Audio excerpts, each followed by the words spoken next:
Hello, Edward here from Zero88. In this session we're going to be talking all about ZerOS server. If you're not familiar with what one looks like, well, here we go. So ZerOS server is a 1U rack mount lighting controller. If you're familiar with the Flex console, it is basically a Flex in a rack mount box. That's the best way of looking at it. So it runs the same ZerOS software fundamentally.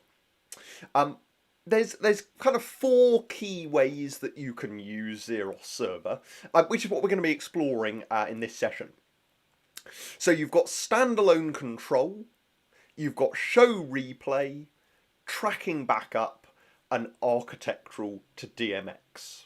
Those are kind of the 4 key areas that you can use the ZerOS server. Looking at the front panel then, to start off with, well, first of all, we got the display area along with a USB port. The display is going to cycle you through just key information. It's going to cycle you through the software version, the network settings of the remote connection, and the network settings of the backup connection. They're going to cycle through on your display there. Saves you having to dive into any menus. To the right of that, we then have some really useful keys. We have our Go button here. That is the master playback Go button. So like on Flex, you've got your double width Go button with, of course, a dedicated fader. Well, on the ZerOS server, that master playback has just got your Go button there. I mean, you can run through your cues on the master playback directly from the server. We've then got setup and view, so that allows you to go in and go into the settings of your playback, allows you to go into the setup menu of the server. Then we got our view button, that allows us to view different things on the console. And then to the right of that, we have our UDKs, our user definable keys. So let's explore those a little bit further. So what I'm running here is I am running Phantom ZerOS, which allows us to emulate any console running the ZerOS software. And so for this, I am emulating a ZerOS server. So I can just see that front panel display there being emulated here. So I've got the various buttons available to me, and I'm also seeing what I would see on my front panel display as well. To the left of my screen, I have got what would be output on the external monitor. ZerOS server has a DVI external monitor on the rear, and this is just emulating what I would see on that. Now, something else you can do when you're running ZerOS server as Phantom is you can also show the internal touchscreen. So like on a Flex, you have a physical internal touchscreen. Well, you don't have that on the server, but instead you can emulate it. You can open that window on Phantom, which is really useful when you're pre-programming the show on Phantom ZerOS. Top right of this, on my screen here, I am running capture visualization software, just so we can see what's going on. So the first of these kind of methods of using the server then is indeed standalone. You can use it as a standalone controller, maybe side of stage somewhere, in a rack, and it's if you just time to time need to change lighting states, you could do it manually. First and foremost, you can access every front panel button that a Flex console has using the keyboard shortcuts. So you can just connect a keyboard to the server and tap away and use the keyboard shortcuts. The list is on our website, so do check out the website. If you can't find it, just drop us an email and we can send you a link to it. But a list of all of those available shortcuts is on our website. Now, something that was going to be useful to do is we can view our faders window here. My view button on the front panel, that cycles me through my desktops. I can also use the desktop chooser at the bottom here. And I'm now in my faders window. Your page up and page down arrow on your keyboard are page up and down buttons for the faders. And just a useful one to be aware of, the end key toggles your faders function. Now in this window, by default, if you click on an on-screen fader, it will take you into that playback settings. But what I've done here is I've configured it so I can actually set the fader level. So if you imagine you've got a touchscreen, you can use the touchscreen either directly connected to the server or potentially via iPad or something like that. And I can remote in and set those levels. The way that that can be configured is dive into setup. There's your setup key there. And you can then go ahead and go to settings. And you've got the MFF window settings here. And I've just gone and set that to set fader level. So the faders window is a really good place to start if you want to use the server standalone. Going one step further than that, you can connect wings. So you can connect the standard ZerOS wings that are compatible with all consoles running ZerOS. Just simply connect it in with USB and you've then got yourself 24 faders that you can use to control the server.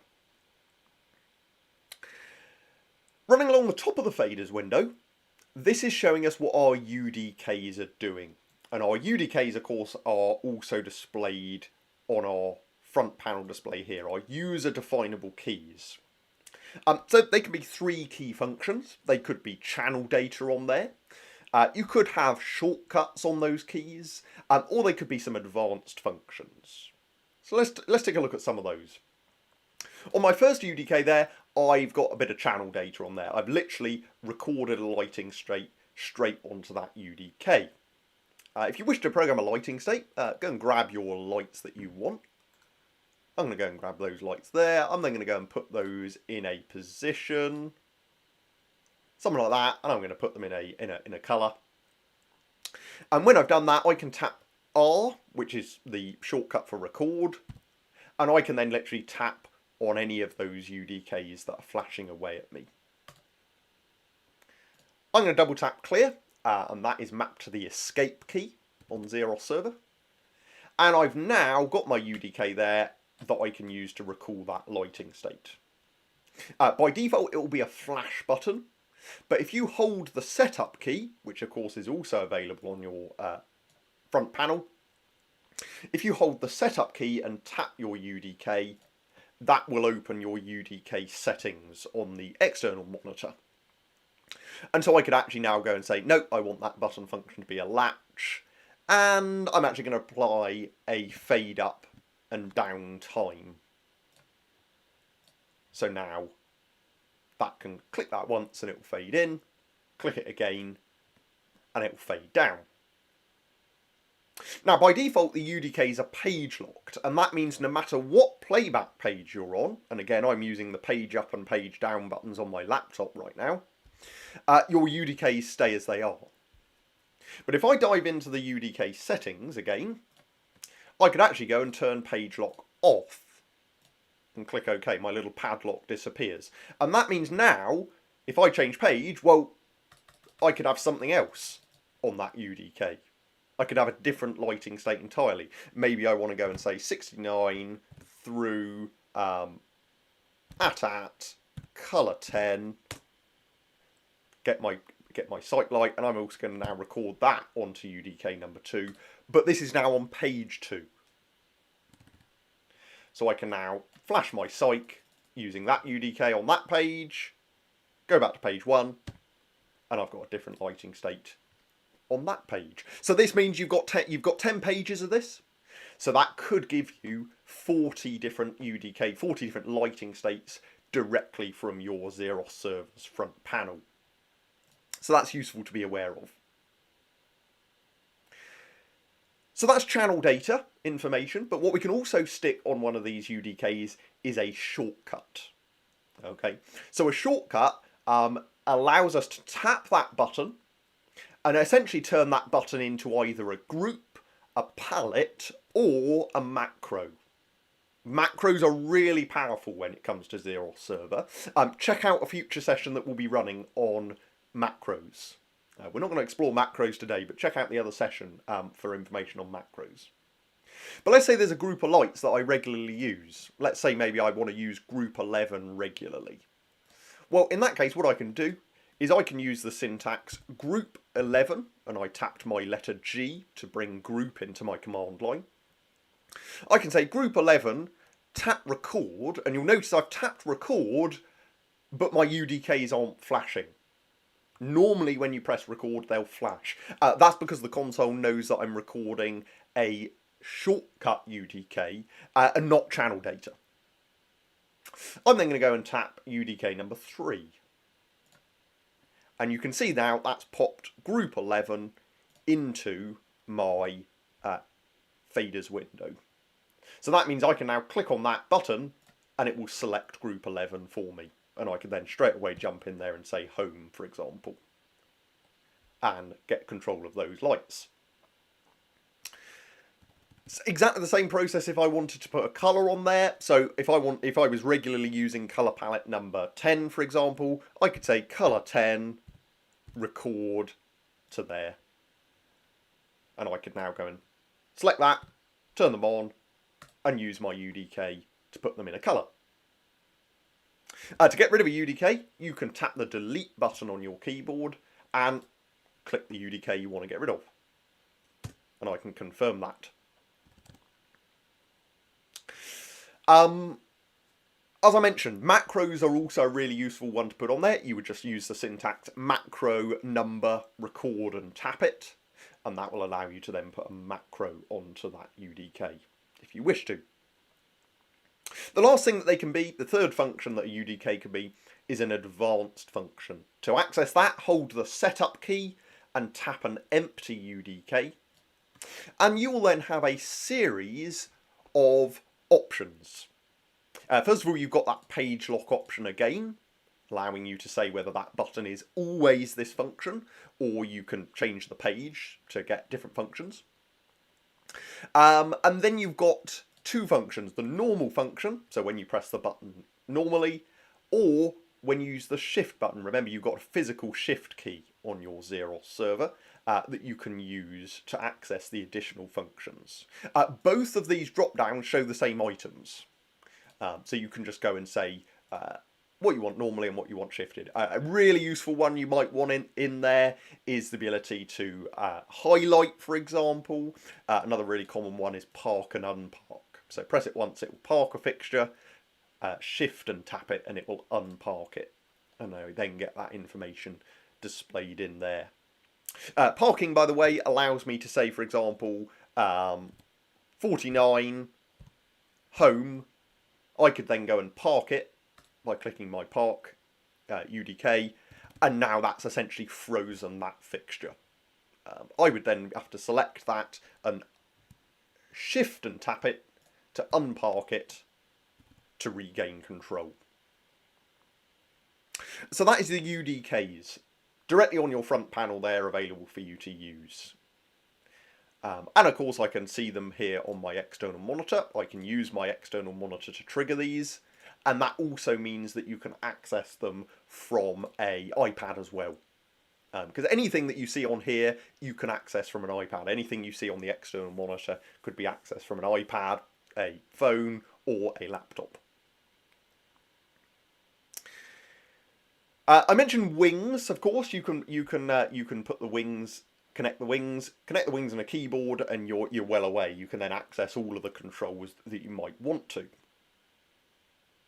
So that is the standalone side of things. Another really common thing that you might want to do is program up your show on a physical console, such as the full-size Flex, and then load your file straight into ZerOS server. And then you will have done all your pre-programming with the Flex, with all the dedicated controls, and you can then just load that show file into the server to just have that then running and playing back.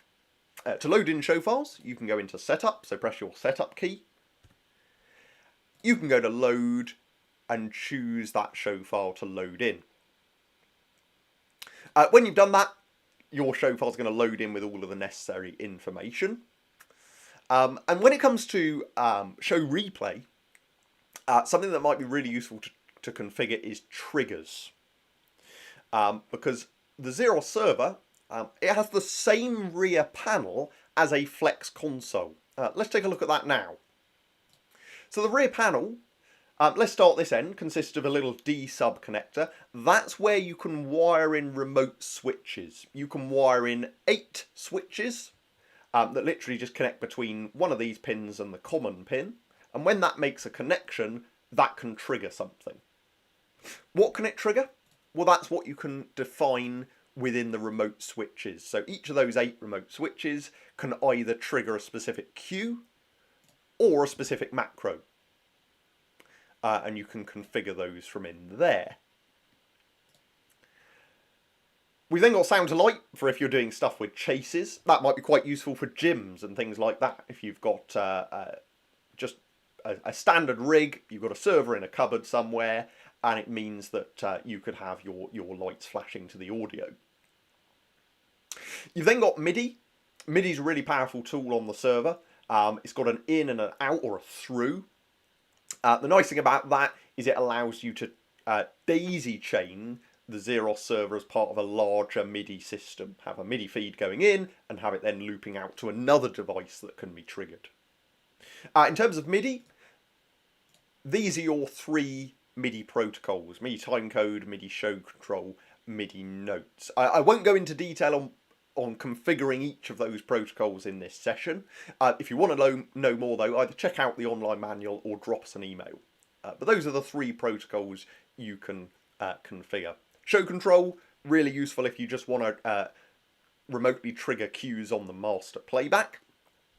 Notes, really useful if you want to trigger channels, cues or playbacks. And timecode is really useful if you want to synchronize your lighting states to an audio track, for example. Moving along, you've then got your DMX outputs and your network connectivity. And you've then got your more USB ports, monitor output, and then your CAN connector. Now, not all ZerOS servers will have this. This is available on the architectural, the CAN versions of ZerOS server only. If you have a standard 088 version, that's just going to be a blanking plate. You won't have the ICANN option there. Before we explore what that ICANN option allows us, though, let's talk about the third way that you can use ZerOS server, and that is with tracking backup. So what we mean by tracking backup, and that can be found in devices here, is it means that you could have a Flex console and a ZerOS server on your network, and your console, your master Flex console, could be outputting your lighting data over Ethernet to an Ethernet gateway. Something like a 088 gateway 8, Ethernet in, 8 lines of DMX out. So you could have your Flex connected over Ethernet to your 088 gateway, or whatever other gateway you might want, an Ethernet to DMX gateway, and then also have your ZerOS server on the network. And if the master Flex console goes offline, whether that be the power is pulled or the network connectivity is lost, the server will automatically take over. It will automatically start outputting data to the gateway. So rather than the gateway receiving data from the master console, instead it will just start receiving data from the backup console. And that would be because of this tracking backup. The master and the backup synchronize together, and the backup is literally just following along to what the master is doing. Let's have a play with that now. These are the settings you can see. I'm on Phantom ZerOS at the moment. Let's instead remote into some consoles that I've got on my network here. So for this, I'm going to go and open my ZerOS remote monitor application. You can download this for free from our website. It's a Windows application. So on the left hand side, I have my Flex console. You can see desk name Flex there. So on the left hand side, I am remoting into a master full-size Flex console on my network. And on the right hand side here, I am remoting into a ZerOS server on the network. And so I've got these 2 devices online running ZerOS. And of course, to allow me to remote in, both of them have got the remote apps enabled. So if I go into the devices area, you can see I've got the remote apps enabled. I'm being a bit lazy and not using a password, and I'm also being even more lazy and using a DHCP IP for my network settings. So let's configure the tracking backup. First thing you need to do is on the master device, configure it to be a master and also set the network settings. So this is on my Flex console on the left here. Happy days. I've told it it's the master and I've told it it's DHCP. I can now exit setup and I could now continue to program my show. If I go into system settings, system information, you can access that remotely by just tapping a question mark. I can then go to the network overview and I can see that in my status here, my network status, tracking backup, this console is a master and it is listening. It's not currently connected. It is listening and waiting for a master console to be online. For a backup console to be online, sorry. So if I now remote into my backup and say that I want this to be a backup, set my network settings to be correct, so I've got to set it to DHCP, and it's now looking for any master consoles, and it's found it. It's found my Flex. That is the name of my console. If I wanted to on here, I could go into settings on my master and give my console a custom name, and that custom name would appear in here. So yep, I've got my server now, it's set to be a backup, it's set in the correct network settings, it can see my console, I can exit setup. And I'm now going to get a pop-up. Because the server's saying, okay, well, I'm ready to back up the master, but I'm not yet synchronized to it. And this is the option where I can either say, send the master show file to the server, or send the server show file to the master. So you just need to be aware at this stage, because obviously you're going to be overwriting the show file on one of these devices. You're just making the decision on what one. Well, in most cases, you're probably going to want to grab the master's show file. So I'm going to say, it's saying show files are not synchronized. Which show file do you want to load? I want to load the master's. So if I click master, it's now going to grab my master's show file over the network. It's grabbed it over the network and it's now synchronized. This on the right hand side here is now what I would see on the external monitor of my server. It's just quite happily backing up my master console. If I were to go into setup, I'm going to add some fixtures. I'm going to be really lazy and just add 12 dimmers. Add those in, come out of the setup. And I'm now going to turn those on my master console and I'm going to record that onto my master playback. I'm then going to have those dropping down to 50%. I'm going to record that as another cue on my master playback. And I can then run these cues. As I run these cues, you will see that I get the status here. I've got the status being displayed saying stack 0, and that's the master playback. And I've got the current queue number and the next queue number. And as I run these on my master console, I can see how that updates. And my backup is just constantly following along. And it's just listening and looking at what my master's doing. If I were to go and take control now on the server, bang, it now has control. And it is now resuming outputting Q2 and controlling my lights. I can now go into Q1. And you'll notice now I'm in the situation where my master is sat there ready to take control again. And so I could go and say take control, and it's going to pop up again. It's going to say, okay, well, you continued running the show on the backup. And so again, there's now a synchronization issue. What do you want to do now? Well, in my case here, because I was using the backup, because I'd made a change on the backup in terms of running through my queues, I want the most recent. So I'm going to say, yep, yes, please, I want to grab the show file from the backup. So I can use either console to choose this option. They're going to synchronize again. When they crunch through and synchronize, there we go. I'm now back in control on my master console. And yet again, my backup is just following along and staying synchronized. To stop the tracking backup system, take control on the backup, go into setup, go to devices, and disable tracking backup. And of course that will then force your master back to having control as well. I'm going to minimise those. So that's a good example there of tracking backup in action. I'm going to go back to my Phantom ZerOS now. And let's talk about the last option that you can use ZerOS Server in, which is a little bit as an architectural to DMX server. So what we mean by that is it's taking an architectural lighting control protocol and converting that to DMX to control your entertainment lighting. Now, what applications could you have with that? Well, the most basic version of that is you could have button panels around your venue. They could control just standard architectural lighting in the venue, but messages from those button panels could go into the back of your ZerOS server.